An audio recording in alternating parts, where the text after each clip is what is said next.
సంవత్సరాల తరబడి ఎన్ని మందులు వాడినా మీ మోకాల నొప్పులు తగ్గట్లేదా? ప్రాణ పెయిన్ క్లినిక్ లో అత్యాధునిక చికిత్స. నమస్తే రమగారు. నమస్తే జయ. రమగారు, కొంచెం పెద్ద స్టోరీ చెప్పండి మాకు ఈసారి. ఒక హసన్ అని ఒక ఆయన ఉండేవాడు.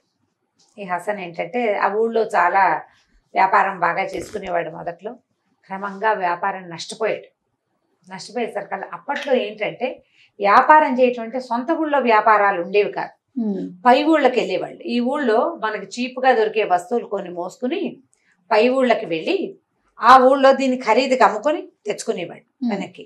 ఇప్పుడు మన ఊళ్ళో అక్కడి నుంచి మంచి వస్తువులు ఏమైనా తెచ్చి మన ఊళ్ళో అమ్ముకోవాలన్నమాట. లేకపోతే మొత్తం సరికంతా వేసుకుని దేశాలు దాటి అన్ని దీవులు, ఆ దీవుల్లో ఈ దీవుల్లో సముద్రాల మీద వెళ్ళి అమ్మకం చేసుకొచ్చేవాళ్ళు. ఏళ్ళు గడిచేవి. 5 ఏళ్ల తర్వాత 4 ఏళ్ల తర్వాత కూడా తిరిగి వచ్చేవాళ్ళు కుటుంబాల్లో. అలా జరిగేది. ఈ భార్య పిల్లలు నాయనమ్మ అమ్మమ్మ ఎవరో ఉన్న వాళ్ళంతా ఇల్లు నడిపిస్తూ ఉండేవాళ్ళు ఉన్నదాన్ని పెట్టుకుని. ఈ బయటికి వేసుకెళ్ళినవాడు 3 ఏళ్లకి సింధుబాద్ నావికుడు కథలు అవి చదువుతాను. సింధుబాద్ నౌకాయానం అంతా కూడా ఆయన అలా సంవత్సరాల తరబడి వెళ్ళటం, ఓ 2 ఏళ్లకో 3 ఏళ్లకో మళ్ళీ వెనక్కి రావటం, మళ్ళీ తాము పరిచయస్తుల్ని హలో హాయ్ అంటూ ఉంటాం. మరి అప్పట్లో వాళ్ళ ఆరోగ్యాలు ఏమిటో వాళ్ళ శక్తియుక్తులు ఏంటో మనకు తెలీదు. ఒక 3-4 నెలలు ఇక్కడ హాయిగా ఉండటం, ఒక 6 నెలలు బాగా ఎంజాయ్ చేయడం, తెచ్చుకున్న డబ్బుని మళ్ళీ కొత్త వస్తువులు కొనుక్కొని మళ్ళీ సముద్రయానానికి వెళ్ళటమే అప్పట్లో పద్ధతి. ఈ హసన్ ఏం చేశాడంటే డబ్బులు లేవని బాగా ఆలోచించి ఆ ఊళ్ళో ఒక ధర్మాత్ముడైన వడ్డీ వ్యాపారం ఒక ఆయన ఉన్నాడు. ఆయన దగ్గరికి వెళ్ళాడు అప్పుకి. బాబు ఏదైనా అప్పు పెట్టండి, ఈ ఊళ్ళో ఏమీ వ్యాపారం నడవట్లేదు, పై ఊరు వెళ్ళి బాగ్దాద్ వెళ్ళి వ్యాపారం చేసుకొస్తాను వ్యాపారం అని అడిగాడు. అడిగితే సరే ఆయన ఏం చేశాడు, డబ్బు అప్పిస్తూ నువ్వు చాలా మంచివాడివి, నేను నీ దగ్గర వడ్డీ తీసుకోను, వడ్డీ వద్దు, సరిగ్గా ఒక డేట్ రాసి పెట్టుకుందాం, ఆ డేట్కి నువ్వు డబ్బులు కనుక తిరిగి ఇవ్వకపోతే నీ శరీరం నుంచి సేరు మాంసం కోసుకుని తీసుకుంటాను అన్నాడు. అనేసరికల్లా ఈ హసన్ ఆలోచించుకుని ఆ లోపల ఇచ్చేస్తాం ఏముందిలే అని సరేనని కాగితం రాసి ఇచ్చాడు. సేరు మాంసం తీసుకోవాలి, సేరు కండ కోసుకుంటారు. కోసుకుని వాడికి వేయించు తింటాడా ఏం చేస్తాడో మనకు తెలియదు, అడిగాడు అంతే. అంటే బహుశా ఇది వ్యాపారంగా కాదు కానీ ఏదో ఒక లెక్కగా అట్లా చచ్చినట్టు ఇస్తారనో ఏదో ఒక భావనతోటి పెట్టుంటారు. ఇలా అయ్యింది. అయిన తర్వాత ఏం చేశాడు, హసన్ డబ్బులు పుచ్చుకుని ఇంటికి వచ్చాడు. భార్యకి చెప్పాడు, ఏమే నేను పై ఊరు వెళ్ళి వ్యాపారం చేసుకొస్తాను, పిల్ల జల్ల ఇల్లు బాకిలి జాగ్రత్తగా చూసుకో అని చెప్పేసి వెళ్ళిపోయాడు. సరే హసన్ భార్య ఏదో ఇల్లు బాకిలి కనిపెట్టుకుని ఉంది. ఇతను వెళ్ళిన తర్వాత ఒక 3-4 నెలల్లోనే కొంచెం వ్యాపారం పుంజుకుంది ఆ ఊళ్ళో అతనికి. సరే అప్పుడు కాస్త చొప్పున ఏవో డబ్బులు కూడబెట్టాడు. ఒక 3 నెలల్లో తను తిరిగి వస్తాడనగా అప్పుడు 100 నాణేలు ఎంతో తెచ్చుకున్నాడు, బంగారు నాణేలు. ఆ 100 బంగారు నాణేలు భార్యకి పంపించి ఫలానా వ్యాపారస్తుడి దగ్గర అప్పు తీసుకున్నాము, ఆ డబ్బు అతనికి ఇచ్చేసేయి అని కాగితం రాసి పంపించాడు. అప్పట్లో ఎలా వచ్చేవి, అంచెటపాలు వాటి మీద వచ్చేవి, లేదా ఆ ఊరు వస్తున్న వాళ్ళు ఎవరికో అప్పచెప్పేవాళ్ళు. నమ్మకం మీదే జరిగేవి ఈ పనులన్నీ. మనీ ఆర్డర్ లాంటిదే. ఈ డబ్బులు మా ఆవిడకి ఇవ్వు, ఈ ఉత్తరం ఇవ్వు అంటే పట్టుకొచ్చి ఇచ్చేవాడు.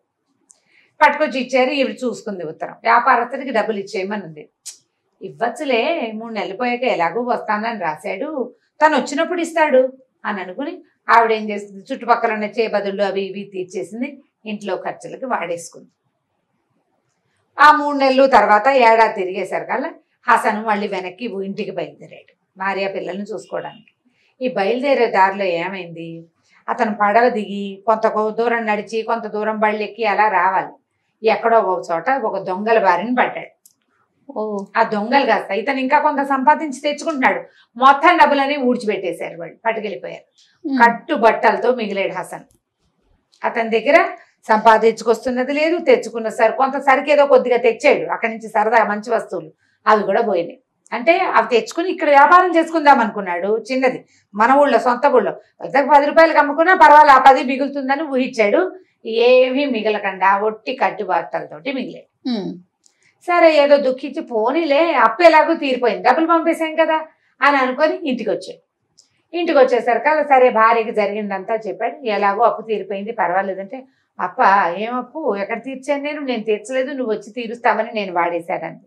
ఇది గుండె గుబేలు మంది. ఓ నాయన, ఆయనకి రాసిన డేట్ ఏమో దాటిపోయింది, ఏమంటాడో ఇప్పుడు అని వెళ్ళాడు వ్యాపారస్తుడి దగ్గరికి. వెళ్ళేసరికల్లా వ్యాపారస్తుడు అన్నాడు, డేట్ దాటిపోయింది, సేరు మాంసం ఇచ్చి కదులు, చేతిలో కోసుకోమంటావా కాలు మీద కోసుకోమంటావా చెప్పు, నీ సేరు మాంసం నాకు కావాల్సిందేనన్నాడు. ఈయన అన్నాడు, బాబు ఏదో ఒక డేట్, ఇంకొక డేట్ ఇవ్వు, మాంసం కోసుకుంటానంటే నేనేం పని చేసుకుంటానయ్యా బక్కవాడిని, నువ్వు ఇంకొక దారి చూపించమంటే, కాదు సచ్చినా కుదరదు, నువ్వు ఎందుకు రాసావు ముందు కాగితం, అప్పుడే ఆలోచించుకోవాలి కదా. వాళ్ళు ఆలోచించాలి. ఆ రోజు ఆలోచించుకోండి, సంతకం పెట్టావు పెద్ద పోటుగాళ్ళలాగా.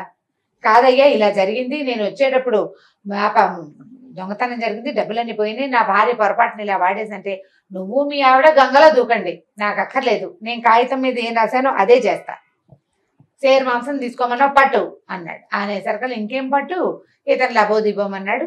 సరే వ్యాపారస్తుడు అన్నాడు, ఆయన వడ్డీ వ్యాపారం అన్నాడు కదా, ఏమయ్యా నువ్వేదో ధర్మాత్ముడివి, మంచివాడివి, బుద్ధిమంతుడివి అని డబ్బులు అప్పిస్తే ఇప్పుడు డబ్బులు ఎగట్టి నాకు ఇస్తానన్న సేరు మాంసం ఎగ్గొడతావా, అదా కాజీ దగ్గరికి వెళ్ళి నీ సంగతి తేలుస్తాను అన్నాడు.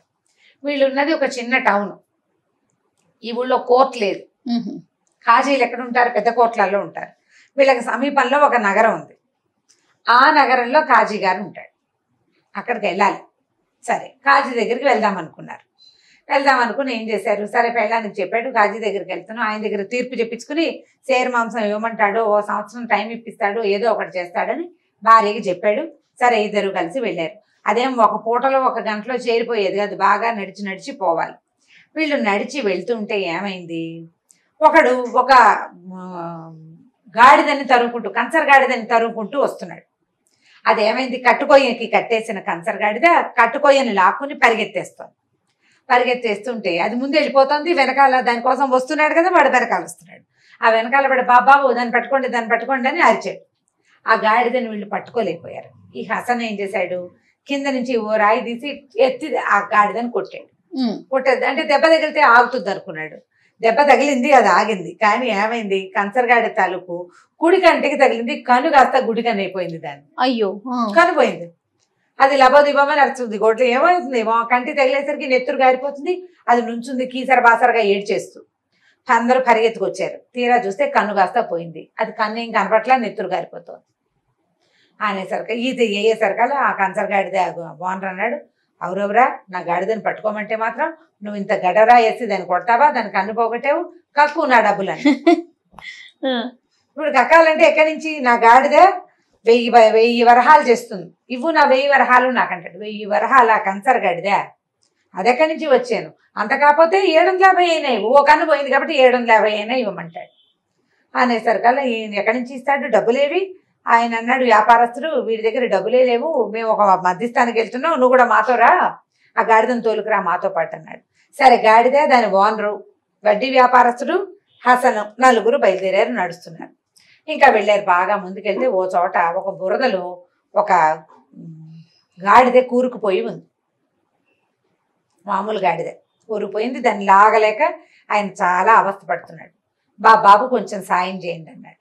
అనేసరికల్లా ఏమైంది, ఈ హసను, ఈ నలుగురున్నారు, ఇక్కడ ముగ్గురున్నారు కదా మనుషులు, వాడు ఒకడున్నాడు.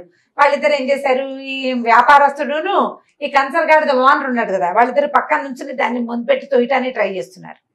ఈ హసన్ ఏం చేశాడంటే దాని తోక వైపు గట్టిగా పట్టుకున్నాడు తోకని.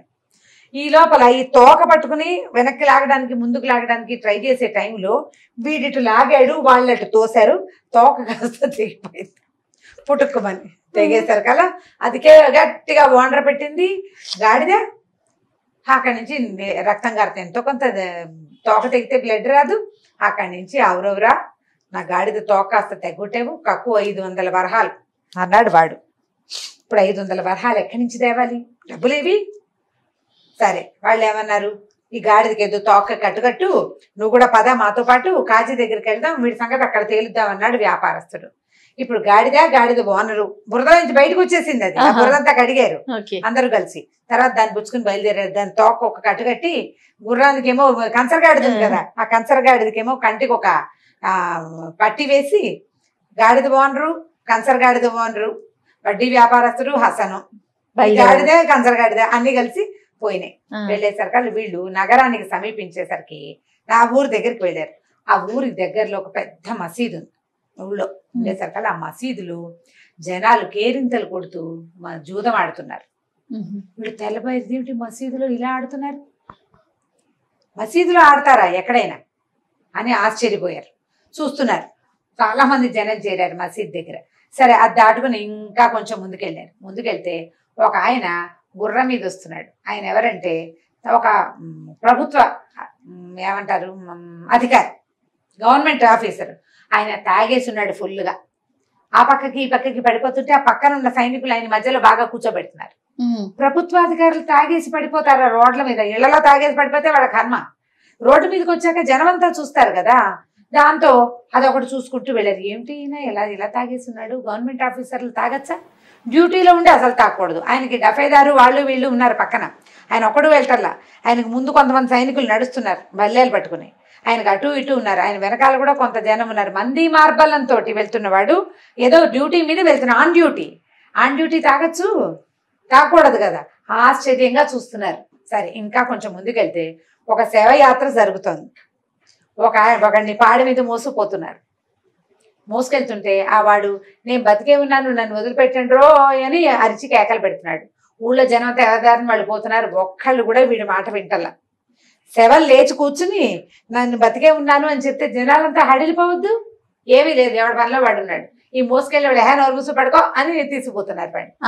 ఇది ఆశ్చర్యంగానే ఉంది, ఏమిటో విచిత్రంగా. సరే అక్కడి నుంచి వెళ్ళారు. వెళ్తే ఏమైంది, కాజీకి ఇంకా టైం ఉంది ఆయన రావటానికి. ఆయన రేపు పొద్దున్న వస్తాడు, చీకటి పడిపోతుంది, ఈ పూటకి ఎక్కడో పడుకోండి అన్నారు. సరే ఒక సత్రం, ధర్మసత్రాలు ఉండేవి అప్పట్లో, గవర్నమెంటే నడిపేది. ఆ ఊరు నుంచి ఈ ఊరు నుంచి ఈ ఊరికి పనుల మీద వచ్చిన వాళ్ళు వెళ్ళి అందులోకి వెళ్తే ఆ భోజనం పెడతారు, పడుకోవడానికి ఒక చాప దిండు ఇస్తారు ఫ్రీ.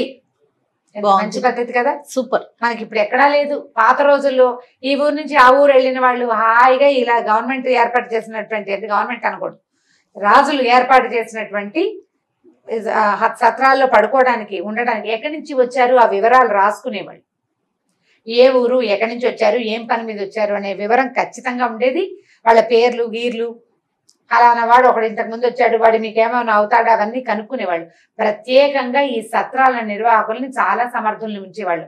వీళ్ళ గూఢచర్య విభాగం అంతా సత్రాల్లో పనిచేసేది. ఏ దేశాల్లో ఏ పరిస్థితులు ఎలా ఉంటాయి అనేది, అప్పుడేం ఫోన్లా ఏమైనానా ఏం లేవు కదా, మీ దేశంలో ఏం పండుతాయి అనేది ఈ సత్రాల్లో వచ్చినటువంటి బాటసార్ల వల్ల, ప్రయాణికుల వల్లే ఈ దేశంలో తెలిసేది. లేకపోతే ఎలా తెలుసుకున్నారు, ఒక దేశం గురించి రెండో దేశంలో ఎలా తెలుస్తుంది? ఇలాగే తెలిసేది. ఈ సత్రంలో పోయి పడుకున్నారు. పొద్దున్నే 9 గంటలకు ఏదో కాస్తంత నాష్టా చేసి బయలుదేరారు. కాజీ గారు వచ్చాడు. సరే వీళ్ళంతా చేరాక కాజీ గారు ఉన్నాడు, ఏమిటి ఇదే మధ్యస్థం, 100 బంగారు నాణ్యాలు వీడు నీకు అప్పున్నాడు, అంతే కదా? సరే వెరీ గుడ్, చాలా సింపుల్. ఇప్పుడు కోసుకో సేరు మాంసం, సేరుకి ఇంత తక్కువ అవ్వకూడదు, ఇంత ఎక్కువ అవ్వకూడదు. కరెక్ట్గా సేరు కొయ్యి ఎంత పెంచావో నువ్వు, అంటే ఎంత ఎక్కువ ఎన్ని గ్రాముల్లో తీసుకున్నావో అంతకి డబల్ నీ ఒంట్లో నుంచి తీస్తా అన్నాడు. సేరు మాంసం కరెక్ట్గా ఎలా కోస్తారు, మనిషి శరీరంలో నుంచి కొయ్యగలరా? కొయ్యలేరు కదా. ఆయన ఆశ్చర్యపోయాడు, అదేంటి సార్, అదేంటి బాబు, అది ఎలా అంటే, అబ్బే నాకేం సంబంధం లేదు, అదిగో కత్తి, అరే నూరండి రా కత్తి, వీడికి ఇవ్వండి కత్తి, కోసుకుంటాడు అనేసరికల్లా ఈయనకి ఆశ్చర్యం, తెల్లబోయాడు వడ్డీ వ్యాపారస్తుడు. అబ్బే ఇది నా వల్ల కాదండి అన్నాడు. మరి నీ వల్ల కాని బేరం ఎందుకు పెట్టావు నువ్వు? అతను సంతకం పెట్టాడు, పాయింట్.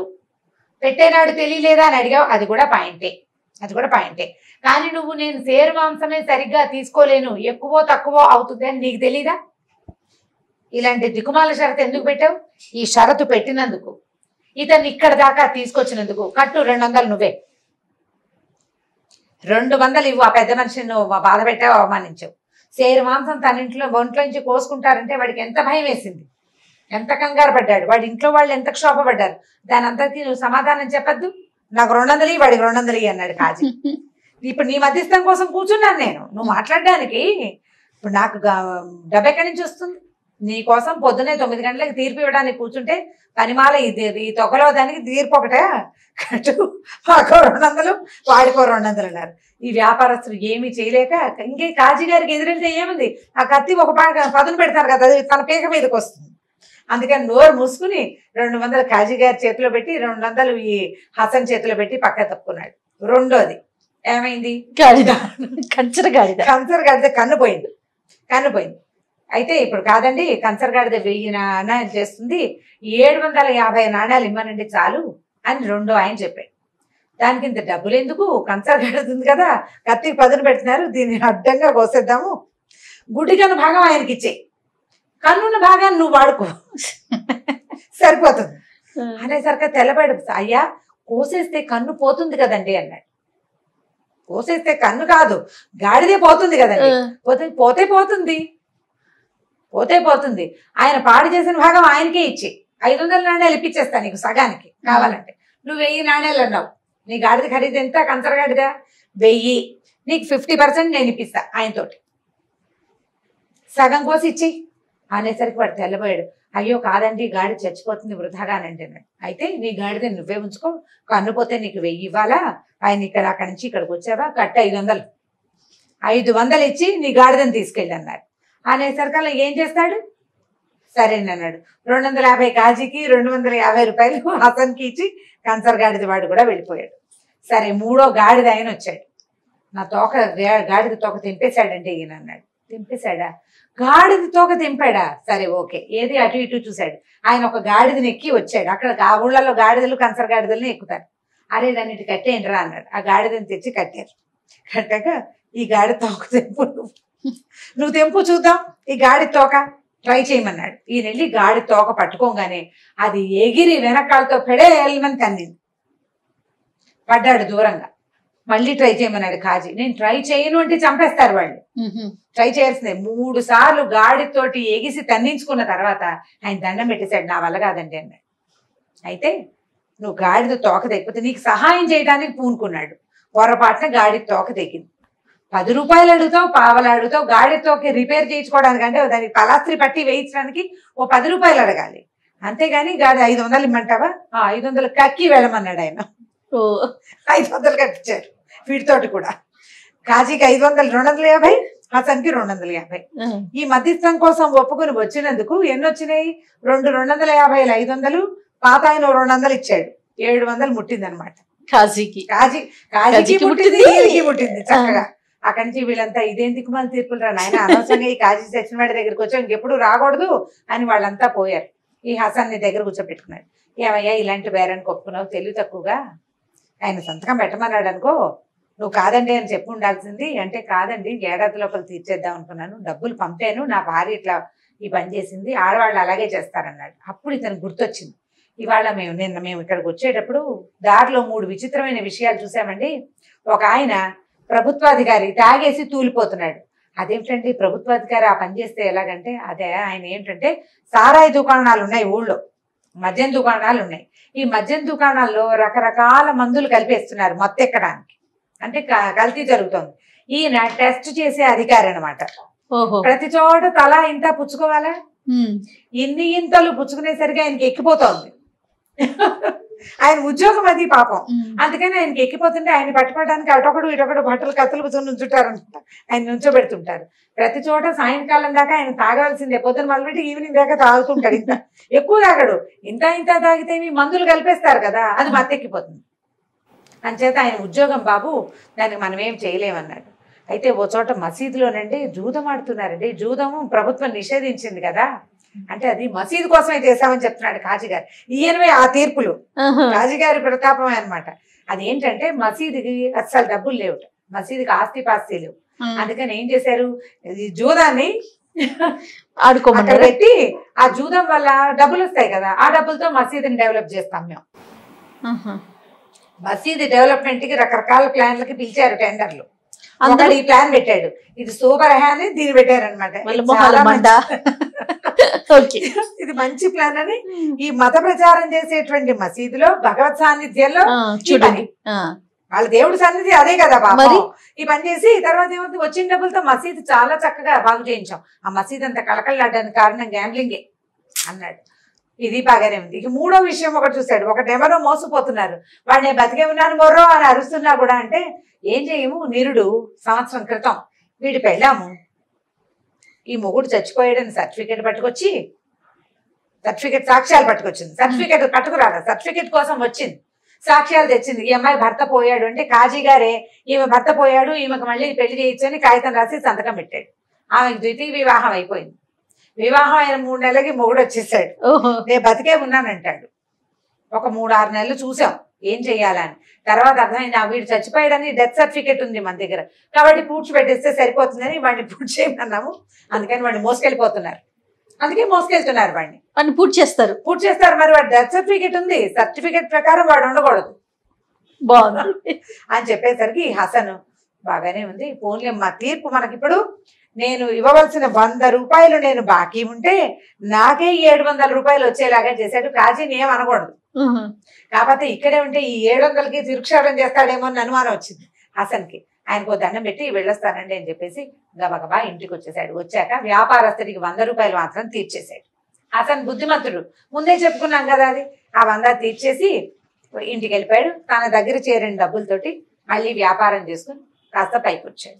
వింత తీర్పులు కథ, చాలా వింత అండి, మామూలు వింత కాదు. అన్ని వింతగానే ఉన్నాయి కదా, సరదాగా చెప్పడానికి బాగానే ఉంటుంది కొత్త కథ. రైట్ రామ్ గారు, ఇంకొక స్టోరీతో మళ్ళీ కలుద్దాం. నమస్తే. నమస్తే చేయ. ఇక ఈ వీడియో కనుక మీకు నచ్చినట్లయితే లైక్ చేయండి, షేర్ చేయండి. మరిన్ని వీడియోస్ కోసం మా ఛానల్ని సబ్స్క్రైబ్ చేసుకోండి. సుమన్ టీవీలో మీ పర్సనల్ అండ్ బిజినెస్ ప్రమోషన్స్ కోసం కింది నెంబర్కి కాంటాక్ట్ చేయండి.